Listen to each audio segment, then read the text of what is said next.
हाय दोस्तों, फिर से एक नए वीडियो में आपका स्वागत है। इस वीडियो में हम लोग जो है एनएफएचएस यानी कि नेशनल फैमिली हेल्थ सर्वे का जो रिपोर्ट आया है उसके बारे में बात करने वाले हैं। अभी जो कल एएसओ का एग्ज़ाम हुआ और इसके पहले भी जो डीएसओ का एग्ज़ाम हुआ था जो बीपीएससी द्वारा लिया जाता है, उसमें जो है इस रिपोर्ट से 1 से 2 क्वेश्चन देखने को मिला है।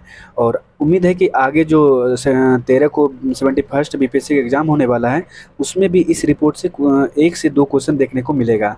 तो जल्दी से आइए इस रिपोर्ट को हम कवर करते हैं। तो चलिए वीडियो को स्टार्ट करते हैं। और वीडियो स्टार्ट करने से पहले आप लोगों से एक रिक्वेस्ट होगा कि आप लोग जो है चैनल को लाइक, शेयर और सब्सक्राइब ज़रूर कर दीजिएगा। तो चलिए वीडियो को स्टार्ट करते हैं। आप यहाँ पर देख पा रहे होंगे कि नेशनल फैमिली हेल्थ सर्वे, ये जो है सबसे पहले यहाँ पर देख पा रहे होंगे कि ये डिपार्टमेंट इसका कौन सा है, कौन सा डिपार्टमेंट यहाँ पर इसको जारी करता है। तो यहाँ पर स्वास्थ्य एवं परिवार कल्याण मंत्रालय जो है उस डिपार्टमेंट के अंडर में ये जो है एनएफएचएस जो रिपोर्ट है वो आता है। उसके बाद आपको यहाँ पर नोडल एजेंसी दिख रहा होगा। नोडल एजेंसी जो है इसका IIPS international institute for population science, आपको यहाँ पर नोडल एजेंसी यहाँ पर दिख रहा होगा। और उसके बाद यहाँ जो है ये जो पहली रिपोर्ट है इसका एनएफएचएस का, ये पहली बार जो है 1992-93 में ये जारी किया गया था। और अभी जो है 2019-20 में जो इसका रिपोर्ट आया है ये इसका 5वां रिपोर्ट है। और 5वां रिपोर्ट से ही यहाँ पर दोनों एग्जाम में यानी कि एएसओ और डीएसओ के एग्जाम में क्वेश्चन पूछा गया है। अब तक जो है 5 बार यहाँ पर रिपोर्ट आप यहाँ पर देख सकते हैं, 5 बार जो है रिपोर्ट यहाँ पर जारी किया जा चुका है। तो आइए यहाँ पर जो है सबसे पहले ये जो रिपोर्ट होता है वो पूरा इंडिया लेवल पे और स्टेट लेवल पे जारी किया जाता है। सबसे पहले जो है यहाँ पर हम बिहार लेवल पे बात करेंगे और उसके बाद यहाँ पर भारत लेवल पे हम यानी कि इंडिया लेवल पे बात करने वाले हैं। इसका जो लास्ट रिपोर्ट है यहाँ पर आप देख पा रहे होंगे कि इसका जो लास्ट रिपोर्ट है 2019 से 21 में आया था और इसका जो है ये 5वां रिपोर्ट था। उसके बाद आपको यहाँ पर दिख रहा होगा कि इस रिपोर्ट के अनुसार जो आंकड़ा जारी हुआ था उसके हिसाब से यहाँ पर आपको 84% जो फीमेल है और 79% जो मेल है वो जो है ग्रामीण में रहते हैं यानी कि गांव में रहते हैं। और उसके बाद यहाँ पर 23% परिवार का जो मुखिया है वो महिला है और 19% जनसंख्या महिला प्रधान परिवार में रहते हैं। इसका मतलब है कि यहाँ पर आप देख पा रहे होंगे कि 23% जो परिवार है उसका जो मुखिया है यानी कि घर का जो मेन हेड है वो 23% का मुखिया महिला है और टोटल बिहार का जनसंख्या का 19% जो है वो उसका जो प्रधान है वो महिला है घर में। आगे यहाँ पर दिख रहा होगा आपको 86% जो परिवार का मुखिया है वो हिंदू है और 14% परिवार का जो मुखिया वो यहाँ पर मुस्लिम है। उसके बाद यहाँ पर एक बात आप लोग को हम बता देना चाहते हैं कि जो जो अंडरलाइन और यहाँ पर कलर किया गया है वो इम्पोर्टेंट पॉइंट है और उसको आपको ध्यान से देखना है, वहाँ से क्वेश्चन आने का बहुत ज़्यादा प्रोबेबिलिटी है। उसके बाद आप यहाँ पर देख पा रहे होंगे कि 86% लोगों के पास जो है आधार कार्ड है, यानी कि टोटल जितना भी जनसंख्या है उसका 86% आप निकालेंगे तो उसके पास जो है यहाँ पर आधार कार्ड रखता है वो। उसके बाद बिहार का जो 34% परिवार है यहाँ पर, यही जो क्वेश्चन है वो कल जो है एएसओ का जो एग्ज़ाम हुआ था उसी में यहाँ पर पूछा गया था कितना बिहार के कितने लोगों के पास जो है पक्का मकान में लोग रहते हैं। तो यहाँ पर आप देख पा रहे होंगे कि 34% जो लोग हैं यानी कि 1/3 लोग वो बिहार में पक्का मकान में रहते हैं और 96% जो है घरों में बिजली है।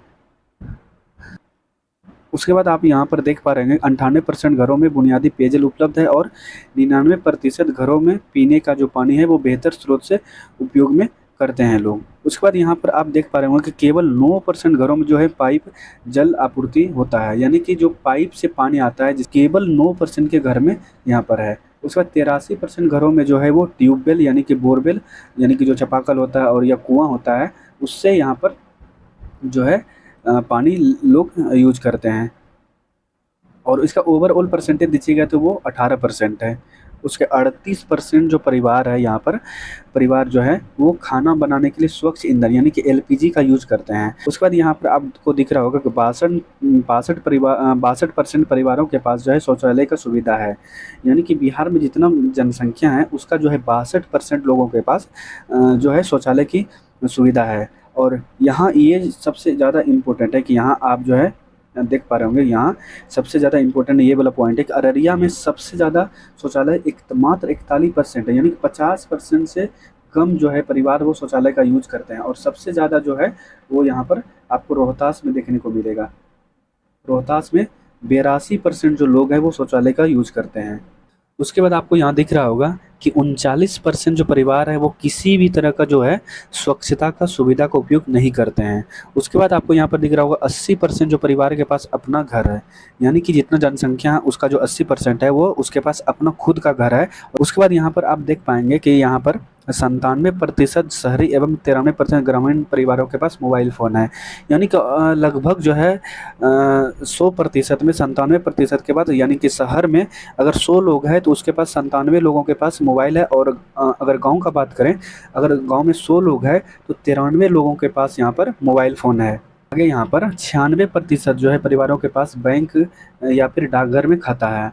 यानी कि जितना जनसंख्या है बिहार का उसका जो 96% है उसके पास यानी कि या तो डाकघर में अकाउंट है या तो फिर बैंक में अकाउंट है। उसके बाद यहाँ पर आगे देखिएगा 55% परिवारों के पास बीपीएल कार्ड है। आप लोगों को पता होगा कि जो एक दो तरह का कार्ड होता है, एक बीपीएल कार्ड होता है, एक एपीएल कार्ड होता है। तो 55% लोगों के पास यानी परिवारों के पास जो है यहाँ पर बीपीएल कार्ड है। उसके बाद आप यहाँ पर देख पाएंगे कि बिहार में 39% परिवारों के पास कृषि भूमि है, यानी कि वो अपने पास उसका भूमि है और उसका जो है कृषि करने योग्य है, वो उस पर वो कृषि करते हैं। और 57% जो लोगों के पास वो कृषि पशु है। उसके बाद आगे यहाँ पर देखिएगा आयोडीन युक्त नमक का जो उपयोग करते हैं बिहार में, वो टोटल 93.3% लोग जो है वो आयोडीन नमक का यूज करते हैं। उसके बाद आप यहाँ पर बिहार का जो जो NFHS का आंकड़ा है उसके अनुसार एक जनगणना का आंकड़ा जो है उसका उसके हिसाब से लिटरेसी रेट अलग है, और जो NFHS जो है उसके हिसाब से यहाँ पर लिटरेसी रेट अलग है। उसके NFHS के हिसाब से यहाँ पर आप यहाँ पर लिटरेसी रेट देखिएगा तो यहाँ पर जो मेल है उसका लिटरेसी रेट यहाँ पर 78.5 है, और जो फीमेल है उसका यहाँ पर 57.8% यहाँ पर लिटरेसी रेट है। उसके बाद यहाँ पर सेक्स रेशियो दिखेगा यानी कि लिंगानुपात। तो आपको टोटल लिंगानुपात 10/90 यहाँ पर देखने को मिल जाएगा ओवरऑल में। और इसका शहरी में अर्बन में देखिएगा तो 982 है, और गाँव में देखिएगा रूरल एरिया में तो यहाँ पर 1111 है। उसके बाद आपको सेक्स रेशियो यानी कि एट बर्थ, यानी कि जब जन्म लेता है बच्चा उस टाइम आप लिंगानुपात देखिएगा तो ओवरऑल में यहाँ पर आपको 908 है, और शहरी में देखिएगा तो 940 है, और रूरल में देखिएगा तो 902 है। उसके बाद आप यहाँ पर देख पाएंगे कि जो टोटल फर्टिलिटी रेट है यानी कि जन्म दर जो है वो यहाँ पर आपको यहाँ पर टोटल जो दिखेगा वो 2.9 या फिर 3 आपको यहाँ पर देखने को मिल जाएगा। और वही शहरी की अगर बात करें तो 2.4 हो जाएगा, और अगर ग्रामीण का बात करें तो आपको 3.1 देखने को मिलेगा। उसके बाद इन्फेंट मोर्टेलिटी रेट जो होता है वो यहाँ पर टोटल आपको यहाँ पर 46.8 देखने को मिलेगा। उसके बाद आप यहाँ पर देख पाएंगे कि जो इंस्टीट्यूशनल बर्थ होता है वो 76.2% है, यानी कि जो बच्चे का जन्म हुआ है किसी न किसी संस्था में हुआ है, हॉस्पिटल में हुआ है या फिर डॉक्टर के निगरानी में हुआ है या फिर नर्स के निगरानी में, वो किसी संस्था में उसका जन्म हुआ है, यहाँ पर आप देख पाएंगे। उसके बाद आप यहाँ पर जो है जो एनीमिया रोग है, जो आप लोगों को पता होगा कि जो एनीमिया रोग होता है वो प्रेग्नेंट महिलाओं में ज़्यादा होता है। तो प्रेग्नेंट वुमेन में जो एनीमिया रोग है वो यहाँ पर 63.5% है, और ऑल वुमेन का अगर बात करेंगे तो 65.7% है। उसके बाद आपको यहाँ पर वायलेंस का अगर बात करेंगे, सेक्सुअल वायलेंस जो होता है वो 18 से 49 वर्ष के जो एज ग्रुप का अगर बात करें तो वहाँ जो है 40% है। और उसका फिजिकल और सेक्सुअल दोनों मिला कर अगर हम वायलेंस का बात करें तो वो लगभग जो है यहाँ पर 7% है। उसके बाद अगर हम हेल्प का बात करें तो हेल्प में क्या होता है कि या आपको मेडिकल हेल्प मिला होगा या फिर पुलिस हेल्प मिला होगा। अगर मेडिकल हेल्प का बात करें यहाँ पर आपको 3% देखने को मिलेगा, और अगर पुलिस का हेल्प का बात करें तो आपको यहाँ पर 2% देखने को मिलेगा। उसके बाद दोस्तों हम लोग जो है यहाँ पर NFHS का जो रिपोर्ट है वो यहाँ पर इंडिया के बारे में देखते हैं। यहाँ पर आपको देखने को मिलेगा कि 96% जो है यहाँ पर परिवार बेहतर पेयजल का उपयोग करते हैं, और 83% जो परिवार है उसके पास शौचालय की सुविधा है। यानी कि भारत का जितना जनसंख्या है उसका जो 83% है उसके पास शौचालय का सुविधा है। और यहाँ पर आप देखेंगे कि 97% परिवारों के पास बिजली की सुविधा है, और उसके बाद 98.6% जो परिवार है वो खाना बनाने के लिए स्वच्छ ईंधन का उपयोग करते हैं, यानी कि LPG का उपयोग करते हैं। उसके बाद यहाँ पर 90% के पास जो परिवारों के पास आधार कार्ड है, और बैंक अकाउंट में यहाँ पर अगर खाता की बात करें तो या तो फिर पोस्ट ऑफिस या फिर बैंक अकाउंट में लगभग यहाँ पर जो है 96% के पास यहाँ पर अकाउंट है। उसके बाद यहाँ पर अगर आप मच्छरदानी का बात करें तो यहाँ पर आप देखने को मिलेगा कि 1/3 यानी कि 36% केवल लोगों के पास है जो है मच्छरदानी लगाने के लिए है। पर आपको यहाँ पर देखने को मिलेगा कि आयोडीन बेस्ड जो सॉल्ट होता है यानी कि आयोडीन युक्त नमक, यहाँ पर आपको 94% यानी कि 100 में जो है 94 लोग जो है आयोडीन बेस्ड नमक का उपयोग करते हैं। उसके बाद इंस्टीट्यूशनल बर्थ जो है वो यहाँ पर आपको देखने को मिलेगा 88.6%। उसके बाद आपको एनीमिया से पीड़ित जो महिला होता है यानी कि 15 से 49 वर्ष के जो एज ग्रुप होते हैं, यहाँ पर आपको 57% देखने को मिलेगा। उसके बाद 15 वर्ष से कम उम्र का जो जनसंख्या है भारत में, वो यहाँ लगभग 26 साढ़े 26% आपको यहाँ पर देखने को मिलेगा। सेक्स रेशियो का अगर बात करें लिंगानुपात का, तो यहाँ पर आपको 10/20 देखने को मिलेगा। और सेक्स रेशियो एट बर्थ का यानी कि जब जन्म होता है उस टाइम लिंगानुपात अगर आप देखें तो यहाँ पर 929 देखने को आपको मिलेगा। उसके बाद लिटरेसी रेट का अगर बात करें तो मेल का जो है लिटरेसी रेट वो 84.4 है और फीमेल का जो है यहाँ पर 71.5% है। अगर फर्टिलिटी का बात करें फर्टिलिटी रेट का, तो यहाँ 2 आपको देखने को मिलेगा। इन्फेंट मोर्टेलिटी रेट का अगर बात करें तो आपको यहाँ पर 35.2 देखने को मिलेगा। तो ये जो है पूरी हम लोग जो है 3 पेज में जो है पूरा इंडिया और जो बिहार का जो है एनएफएचएस जो रिपोर्ट है उसका हम यहाँ पूरा रिपोर्ट कवर कर दिए हैं। एग्ज़ाम से पहले जो है आपको ये डेफिनेटली जो है करके जाना है, पढ़ के जाना है। और इसी से अगर क्वेश्चन आएगा एनएफएचएस रिपोर्ट से, तो इसी से क्वेश्चन आने वाला है कि इसके पहले जो डीएसओ और एएसओ का एग्ज़ाम हुआ उसमें जो है इसी रिपोर्ट से क्वेश्चन 1 से 2 को देखने को मिला है।